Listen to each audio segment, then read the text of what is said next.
Fetal circulation हम देखने वाले हैं कंजेनाइटल हार्ट डिसीज के बारे में। तो ये मोस्ट कॉमन कंजेनाइटल मॉलफॉर्मेशन है जो कि पीडियाट्रिक में होता है। और ये जो कंजेनाइटल हार्ट डिसीज होते हैं ये स्ट्रक्चरल मालफॉर्मेशन हार्ट और उसके जो ग्रेट वेसल्स होते हैं उसकी वजह से होता है। अगर हम इसके इटियोलॉजी की बात करें तो 90% जो केस होता है वो अननोन होता है, लेकिन हेरिडेटरी एंड कंसिग्यूनस मैरिज में ये देखा गया है।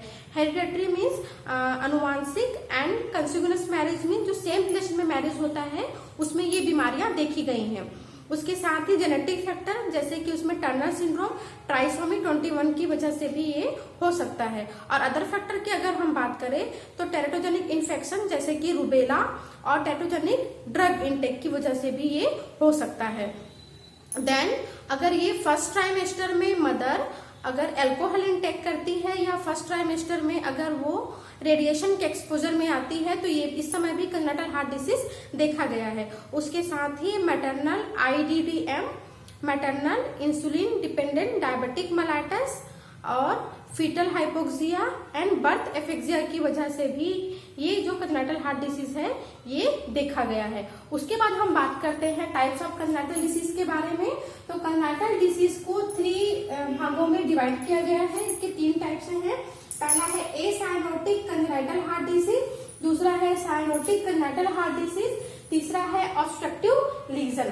तो हम 1 बाय 1 पढ़ेंगे। तो पहले हम देखते हैं एसाइनोटिक कंजेनाइटल हार्ट डिसीज। तो ये जो एसाइनोटिक कंजेनाइटल हार्ट डिसीज होते हैं इसमें पल्मोनरी ब्लड फ्लो इंक्रीज हो जाता है लेफ्ट टू राइट शंट में। तो इसमें आ जाएगा ventricular septal defect, arterial septal defect, patent ductus arteriosus and atrioventricular canal. Then है साइनोटिक कंजेनाइटल हार्ट डिसीज। तो इसमें पल्मोनरी ब्लड फ्लो डिक्रीज हो जाएगा राइट टू लेफ्ट में। तो इसमें आ जाएगा टेट्रालोजी ऑफ फैलेट, फिर atresia, then transposition of great arteries, then 5th one truncus arteriosus, then 6th one hypoplastic left heart syndrome, then 7th one total anomalous pulmonary venous return. Then 3rd जो types है वो है obstructive lesion जिसमें है coarctation of aorta, aortic valve stenosis, pulmonary valve stenosis and congenital mitral valve. तो ये जो 3 types हैं ये कंजेनाइटल हार्ट डिसीज में देखे गए हैं और इसको हम 1 बाय 1 पढ़ेंगे। हम लोग बात करने वाले हैं वेंट्रिकुलर सेप्टल डिफेक्ट के बारे में। तो ये जो वेंट्रिकुलर सेप्टल डिफेक्ट होते हैं ये common acyanotic congenital heart disease है जो जिसमें लेफ्ट टू राइट की ओर शंट बना हुआ होता है। इसमें एबनॉर्मल ओपनिंग होता है लेफ्ट टू राइट की ओर। अगर हम इसके इंसिडेंट रेट की बात करें तो इसमें 3.5 इन्फेंट पर 1000 लाइव बर्थ में वेंट्रिकुलर सेप्टल डिफेक्ट के पेशेंट देखे गए हैं। अगर हम साइज ऑफ डिफेक्ट की बात करें तो इसमें साइज ऑफ जो डिफेक्ट होता है वो स्मॉल भी होता है और लार्ज भी होता है। अगर हम नंबर ऑफ डिफेक्ट की बात करें तो ये नंबर जो होते हैं वो सिंगल भी होते हैं और ये मल्टीपल भी होते हैं। और ये जो वेंट्रिकुलर सेप्टल डिफेक्ट है ये जनरली कॉमन जो है वो पेरीमेम्ब्रस और मस्कुलर रीजन में ये पाए जाते हैं। देन नेक्स्ट हम बात करते हैं डेफिनेशन की। तो डेफिनेशन है इसका, the ventricular septal defect is an abnormal opening in the wall between 2 ventricles. Means जो वेंट्रिकुलर सेप्टल डिफेक्ट होते हैं ये इसमें एबनॉर्मल ओपनिंग होता है 2 वेंट्रिकल्स के बीच में। जैसे कि ये आपका राइट वेंट्रिकल्स और ये हो गया लेफ्ट वेंट्रिकल्स। तो दोनों वेंट्रिकल्स के बीच में जो एबनॉर्मल ओपनिंग होता है यही वेंट्रिकुलर सेप्टल डिफेक्ट कहलाता है। देन हम बात करते हैं इडियोलॉजी की। तो इडियोलॉजी में हम देखें कि जो फीटस होता है वो अपने लाइफ के 8 वीक में हार्ट के चारों चेम्बर्स को निर्माण करता है। मतलब जब बेबी 8 वीक का होता है तो उस समय उसके हार्ट के चारों चेम्बर्स बनते हैं। तो उस समय जो उसके एंडोकार्डियल हुसन और बल्बुलार रिज जो होते हैं वो नीचे की ओर ग्रोथ करते हैं। और ये जब नीचे की ओर ग्रोथ करते हैं तो इसमें जो पल्मोनरी अरोटा और जो पल्मोनरी आर्टरी और जो हम बात करते हैं इडियोलॉजी की।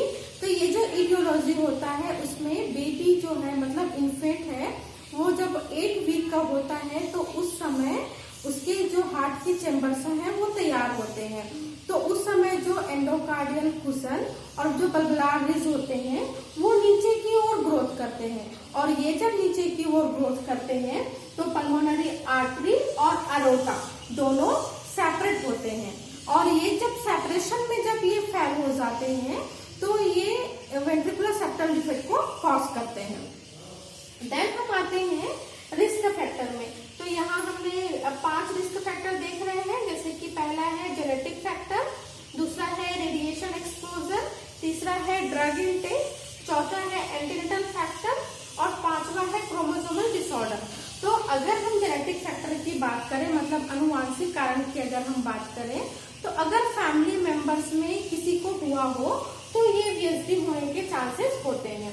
देन हम रेडिएशन एक्सपोजर की बात करें तो ये एंटीनेटल पीरियड में जब ये फर्स्ट ट्राइमेस्टर में होते हैं तब अगर वो रेडिएशन के एक्सपोजर में आते हैं तो ये वेंट्रिकुलर सेप्टल डिफेक्ट होने के चांसेस रहते हैं। Then drug intake, drug like tetrazine अगर हम ड्रग यूज करते हैं, मतलब यूज करती हैं, तो उस टाइम पे ये वीएसडी होने का जो रिस्क है वो बढ़ जाता है।